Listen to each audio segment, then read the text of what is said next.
தொழுகை இல்லை என்றால் இந்த இஸ்லாத்தை விட்டு நான் வெளியேறி விடுவேன். தொழுகையில் பொடுபோக்கு செய்தால் பெரும்பாவத்தில் நான் இருக்கிறேன். தொழுகை என்னுடைய வாழ்க்கையின் சந்தோஷம். தொழுகை என்னுடைய நோய்க்கான நிவாரணி. தொழுகை என்னுடைய ரிசுக்குக்கான விஸ்தீரணம். தொழுகை என்னுடைய ரப்பை சந்தோஷப்படுத்துவதற்கான அடிப்படை. தொழுகை என்னுடைய மனோ இச்சையை கட்டுப்படுத்துவதற்கான வழி. தொழுகை என்னுடைய சொர்க்கத்திற்கான திறவுகோல். தொழுகை என் மறுமையின் முதல் விசாரணை.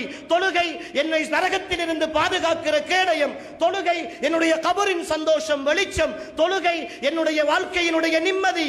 தொழுகை என்னுடைய வாழ்க்கையினுடைய மன அமைதி.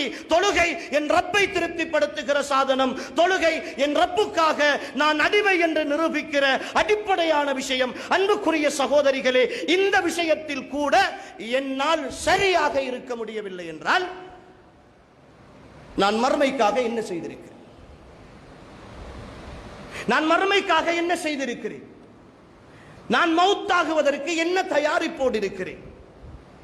என்னுடைய கபரு, அந்த தனிமையின் வீடு, அந்த இருட்டறை, அந்த மண்ணறை என்னை நெருக்குவதற்கோ அல்லது எனக்காக பார்வையிட்டுகிற தூரம் வரைக்கும் விசாலமாகுவதற்கோ என் தொழுகை அல்லவா முதலில் சீராக இருக்க வேண்டும். நாம் எப்படி தொழுகிறோம்? லுஹரை அசரோடு சேர்த்து தொழுபவர்கள், அசரை மகரிபோடு சேர்த்து தொழுபவர்கள், மகரிபை இஷாவோடு சேர்த்து தொழுபவர்கள், இஷாவை படுக்கிற நேரத்தில் சோம்பேறித்தனத்தோடு தொழுபவர்கள். தொழுகைக்கான எந்த பெருமானமும் கிடையாது, எந்த பெருமானமும் கிடையாது. அன்புக்குரிய சகோதரிகளே, தெளிவாக புரிந்து கொள்ளுங்கள்.